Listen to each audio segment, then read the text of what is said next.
So this is the self-development with tactics book.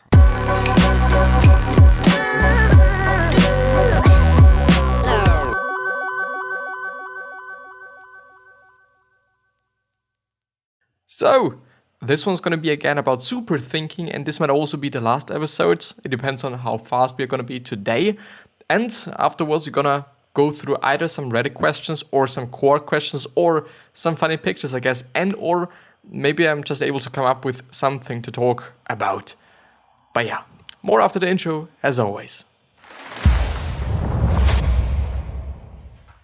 With that being said, hello and welcome back to the next episode of the Self-Development with Tactics podcast. And I'm really looking forward to this episode. I'm actually really happy to record this one, which is not always the case. It often is the case, fortunately, but it is not always the case. It just also depends on how hungry I am and just various different factors that might occur. But as I said, we're going to go through super thinking. And by the way, if there is something you need, the link or all the links are down in the description or in the show notes, and there should probably everything that you're searching for. But if there is something that you're searching for and isn't in the description, whether it be actually a link to some article that I went through and forgot about just putting it into the description, just please hit me up on social media, either, Instagram, Twitter, TikTok as well, but not Facebook, please. You could also just write me an email, but I would rather prefer Instagram or something else, just because also for you're gonna just get your reply relatively quickly, compared to email, because I of course see my emails and I'm also checking my emails from time to time. But the thing is, I'm not getting too many notifications in terms of emails, but in terms of Instagram and whatnot, I'm always getting my notifications. But yeah, without losing any time, let's go through the text. But I do just see dealing with conflict. No.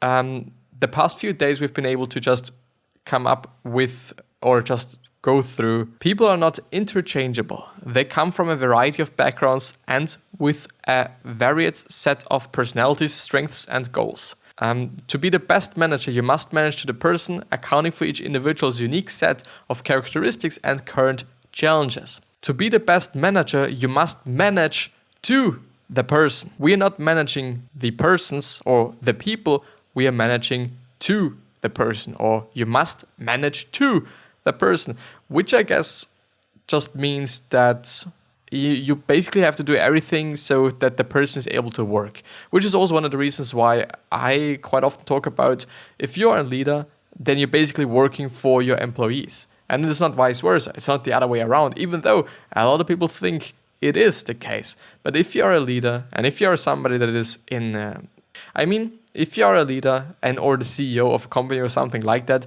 you do just have to have something to do with HR, with human resources. You're basically only delegating people around or just saying they should be doing some things and you're employing them. And you're basically not really doing a lot of the art, the work itself. It's more about managing, as far as I have seen it, as far as I've recognized it, and also as far as I've also heard it, which is maybe something that's bad, because I assume that a lot of people do just like to do the work, They do just like to be in the engineering thing. They like to be just a design. They like to be whatever, but they're just the CEO of the company. Therefore, they're quite forced to do that. Then, in such a position, it might not be that nice for this particular person. But yeah, craft unique roles that amplify each individual's strengths and motivations. Avoid the Peter principle by promoting people only to roles in which they can succeed. Properly delineate roles and responsibilities using the model of DRI, which is directly responsible individual, accountable for the success of each action item. People need coaching to reach their full potential, especially at new roles. Deliberate practice is the most efficient way or effective way to help people scale new learning curves. Use the consequence-conviction matrix, a conviction-consequence quadrant, which is high-low to sort your decisions to look for learning opportunities, and use radical candor within one-on-one to deliver constructive feedback. One-on-one is something that's so particularly important in my point of view. It is something that I especially recognize when I'm in school, because I'm in a graphic design school, or I'm attending a graphic design school, and it is always the case that often when I'm working on something and I'm not just speaking with my teachers, I'm not just talking to the teachers, that most often I'm gonna get a bad grade just because I'm doing something, I'm working on my craft, I'm working on this design, and then in the end there's gonna be something very fundamental and very just basic that they don't like about it. Whether it be, for example, the font that I'm using. The problem there is, this is actually something that you could be changing up when you're just talking to your teacher. And it is, I assume, the exact same thing with companies as well, because employees are going to do some things wrong. And if it is something fundamental where everything, whether it is a design, whether it is just something that's about engineering and whatnot, if then the whole project is based on something that you actually do not really like, and you then have to change it up, which means changing up the whole fucking thing, it's not really good. It's not really just great. And I think you can prevent that from happening when you're just having a lot of one-on-one conversations and also a lot of one-on-one feedback. But it should really be constructive feedback. It shouldn't really be like, okay, this looks nice, without an explanation why it looks nice, I guess. There do just have to be a lot of explanations, at least at my point of view. I do really believe that people should just understand why something is good, for example, or why something is bad, for example, or why you don't like something, for example, and so on and so on and so on. So I do think that feedback is important, constant feedback is important, but in both directions. So feedback, which is basically something that Ray Dalio is just really a practitioner of. He's just really trying to get feedback from his employees, but he's also providing feedback. And it should really be honest feedback. If you're kind of noticing that the way your boss is managing you, or the people in general, or the CEO is managing the people and or just certain departments or whatever it is, I think pointing that out is actually very important. It is not really about your success. It is not really about the CEO's success in the end, maybe as well, but it is actually about the success of the whole company, because I assume that if a whole department isn't able to just basically communicate some sort of, then it is actually not good. Then there is just some sort of there's something that's not good going on in the whole company. Therefore, pointing it out and saying to your CEO or boss or whatnot, well, I'm recognizing that the department is a little bit worse than any other department, or maybe something else, maybe something like that. I think it's truly important, to have feedback in both directions. Of course, it should be constructive. It, of course, should be honest. It, of course, shouldn't hurt somebody's feelings on purpose or something. But yeah, when trying new things, watch out for common psychological failure models like imposter syndrome, which is fearing being exposed as a fraud, even though in reality they are not. And the dunning-kruger effect, which is describing the confidence people experiences as they move from being a novice to being an expert. I'm really willing to just talk about that afterwards. Actively define group culture and consistently engage in winning hearts and minds. So communicating directly to people's hearts and minds to win them over. To what you decide culture and associated vision. If you can set up people for success in the right roles and well-defined culture, then you can create the environment for 10x teams, which is collectively achieved outsized impact to emerge. I'm not quite sure if I should actually go through the 9th one as well, or if I should actually be going through the dunning-kruger effect, which is actually an effect that I've been listening about or hearing about. So as you can see on the left side, I've decided to not go through the 9th one and just rather go through the 9th one tomorrow and just have it in a little bit more of a, I think, chilled out way, I guess, because if I kind of force myself to go through the next one and go through the next one and whatnot, then it's not going to be the best experience, at least at my point of view. At least that's how I have seen things in just the past few months and the past year. But as you can see on the left side, there's the dunning-kruger effect. And I'm going to read this article on the Wikipedia site. I'm going to link it down in the description. So if you want to check it out on your own, because I'm probably not going to go through the whole one, then please do so. In the field of psychology, the dunning-kruger effect is a cognitive bias in which people assess their cognitive ability as greater than it is. So I think they assume that they are just better than they actually are. It is related to the cognitive bias of illusory superiority and comes from the inability of people to recognize their lack of ability without the self-awareness of metacognition, metacognition, people cannot objectively evaluate their competence or incompetence. As described by social psychologists David Dunning and Justin Kruger, the cognitive bias of illusory superiority results from an internal illusion in people of low ability and from an external misperception in people of high ability. That is, the miscalibration of the incompetence stems from an error about the self, whereas the miscalibration of the high competence stems from an error about others. Which means that the dunning-kruger effect is actually going into both directions, as I'm just reading that, but I'm not quite sure. Which means that it is also like in which people assess their cognitive ability as greater than it is. Well, it is actually one way, but if I'm reading the whole one, it just somehow seems to be like both ways, which means that it would also be the dunning-kruger effect if you think that you are worse than you actually are. Just because you can somehow assume, or you do somehow assume, that the other people are better than you are. But if it is about just being better than anybody else, then you kind of assume that any or everyone else is worse than you, and or actually, as they say, that you actually assume that you're better than anybody else. So it's either you're better than anybody else, or all the other people are better than you are. But yeah, really, really, really, really, really interesting, I have to say. But yeah, like the question is, I think I'm gonna go through some funny pictures because they have been working yesterday just really well. And I've seen something and it's probably gonna be the exact same way as I've done it yesterday. So I'm gonna just have a look at some funny pictures and then I'm gonna just figure out how this could be having something to do with self-development, self-improvement, improving oneself and all those things. So as you can see on the left side, or you cannot see because you are on the podcast, it is a test. And the test says, for example, are you paranoid? And then the person writes down, who is that? Question mark. And are you a child? And then there's a box which says yes and no. And the person draws a house into this no box. It is probably something that you've seen before, but I really have to say that, and it is probably something that I've been talking about yesterday as well, but sometimes some things just really don't make any sense.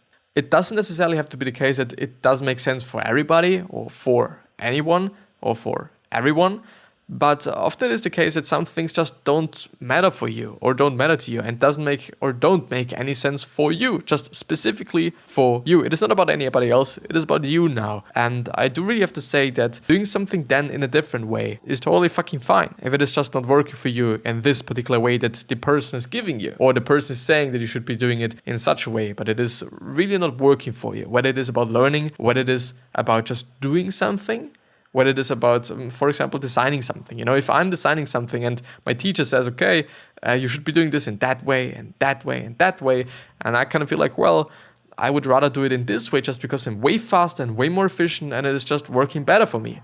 Why would I then just do it like the teacher told me to? It wouldn't make any sense. It really wouldn't make any sense. So please do things in your way, and also just... It is actually something that I'm always trying to do, to think outside the box.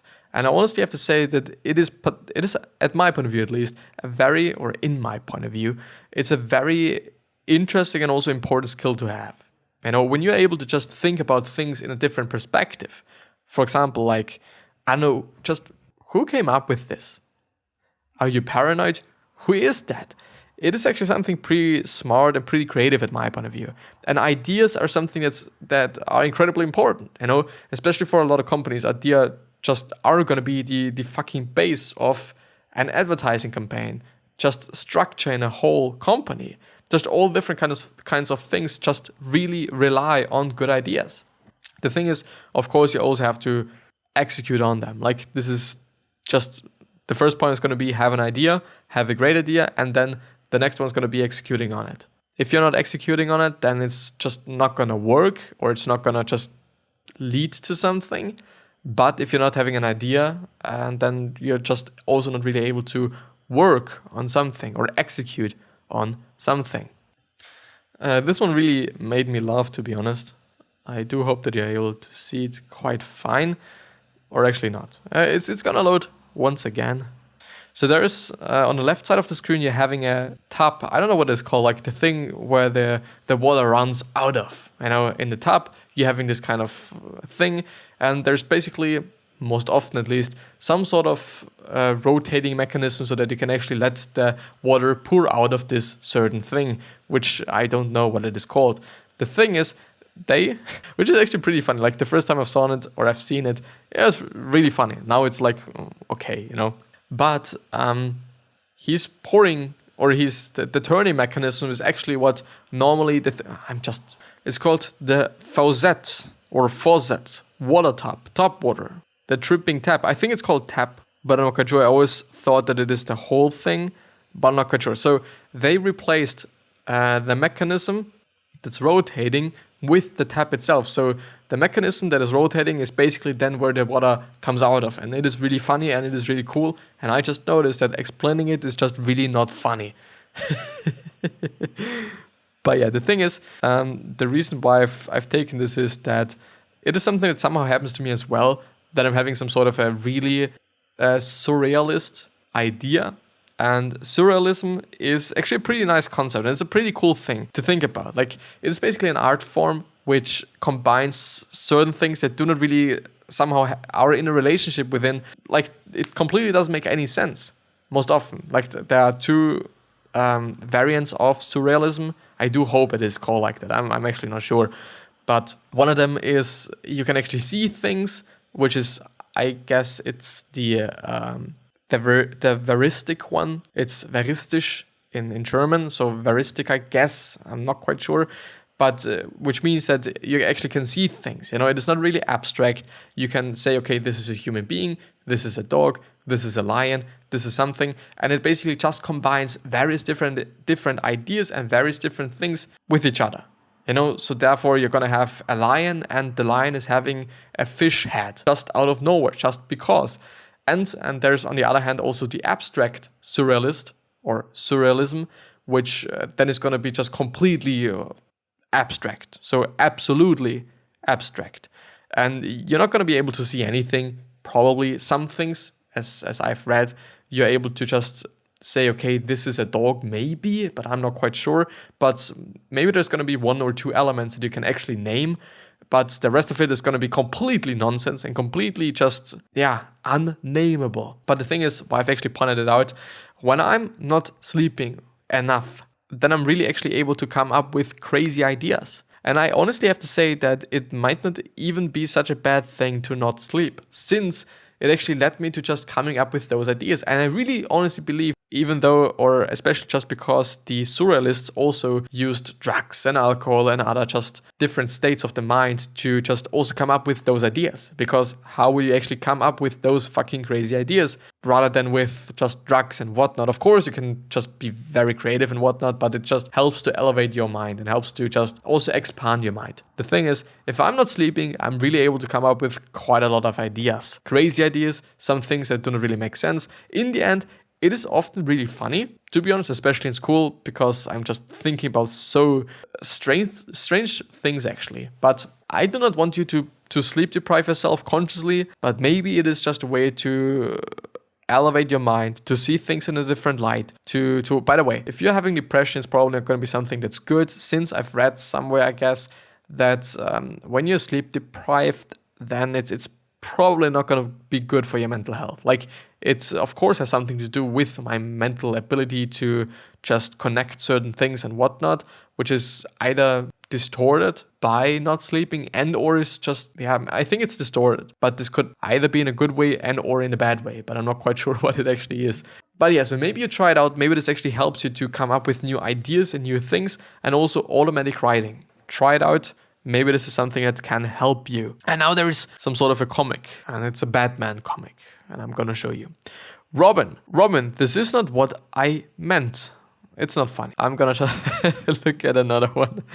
My God, like this is the only problem there, I guess. Either it is, and this is all one of the reasons why I shouldn't go through it while letting it be live, actually, because there's gonna be just a lot of things that I would have to cut out, especially in the last episode from yesterday. There's actually also some things that I forgot about cutting out, but I remembered just before the episode. I found one. it's bananas, and the sign in front of the banana says long yellow things. But yeah, this is basically like, it just reminds me on the episodes. Like, I'm often just naming things in a probably completely wrong way and pronouncing things in a completely wrong way. But you know what? I really don't give a fuck about that, because I still know that I'm maybe able, or hopefully able, to just help somebody with whatever I'm spitting out of my mouth, in terms of words actually. And therefore, like, yeah, I know nobody needs all the vocabularies, and actually just learning a language can be really fast actually. It still depends on how much work you put into it and how much time you put into it, but it could actually be really fast. And this is actually something that a lot of people actually have systemized. Like, there is a bunch of people that, I don't know, are able to speak several languages fluently, and they're having a system. They of course are having a system. And I would actually say that the system is pretty good. I think it's been like probably 2 months ago or something. I've been going through an article on somebody like that, and it wasn't tremendously helpful, since it's been, I don't know, there was some things that were really important, but there's also a TED Talk by Lydia Markova, which is Lydia with Lydia Machova. And this is a TED Talk. It is actually a very recent one from 2019. And I guess there must also be an ideas.ted.com article on this particular thing.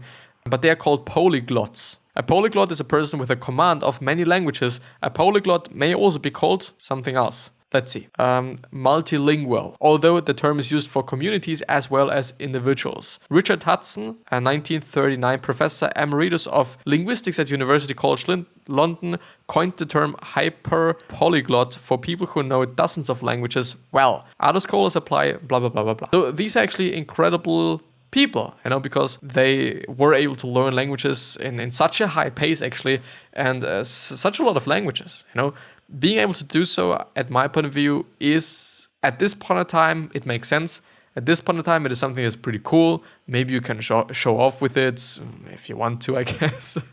I don't know if you actually want to do so, but it's actually something that's pretty cool, yeah. And also pretty useful, I guess. Especially when you're getting hired, then it's probably also going to just be something that's pretty good, if you're able to do so. But on the other hand, I do just really have to say that I don't actually think that it is going to be something that's of value in the future, since we are then going to, for sure, be able, with 5G and all those things, we're then going to be just able to translate things in real time when we're talking to somebody without a lot of delay. But at this point of time, it of course does make sense, especially, I guess, Chinese or Mandarin, English, Spanish, maybe French.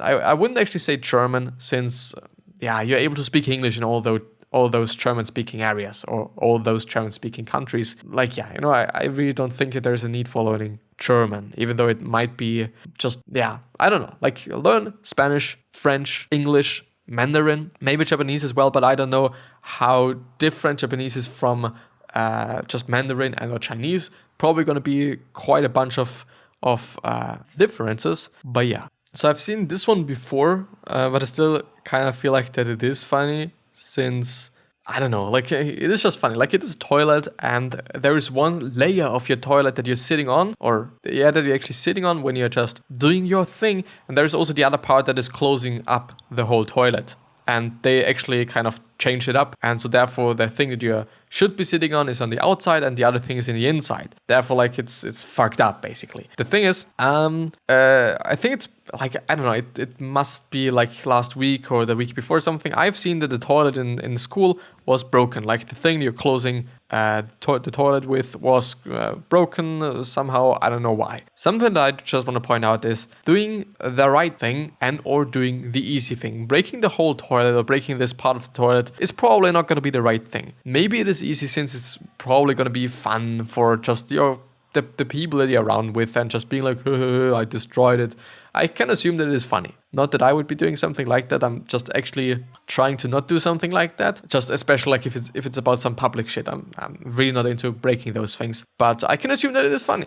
As I'm just thinking about it, if I'm just using my empathy skills, I can somehow assume that it is funny. But try to just do the right things. Often it is the case that the right things are not going to be the easy things. And often it is the case that the easy things are not going to be the right things. Therefore, there is a just clear distinction between those two things. Sometimes I also have to say that doing the right thing is going to be easy, since you just know that it is the right thing, and also that it is just not a lot of work, maybe just something like that. Not a lot of people are going to be struggling with not breaking the toilet, I assume.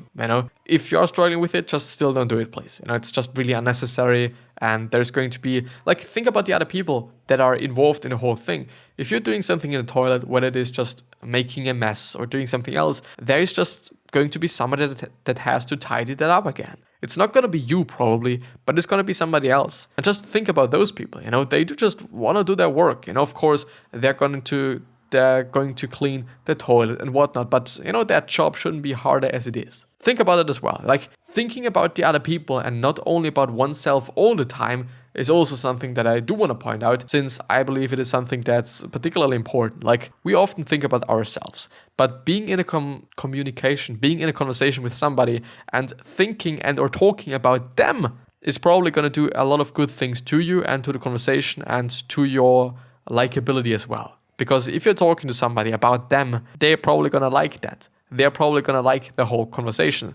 But the thing is, we human beings are really likely to talk about ourselves and talk about what we have experienced, what we have done, what we have achieved, and all those things. Think about the other person more, talk about the other person more, try to do so. This is actually a concept from How to Win Friends and Influence People, one of the best books I've read up to this point, and I honestly have to say that it is just truly the case. Thinking about other people, doing things for other people or something, just care more, I guess. It is also something else. Care more, it's good.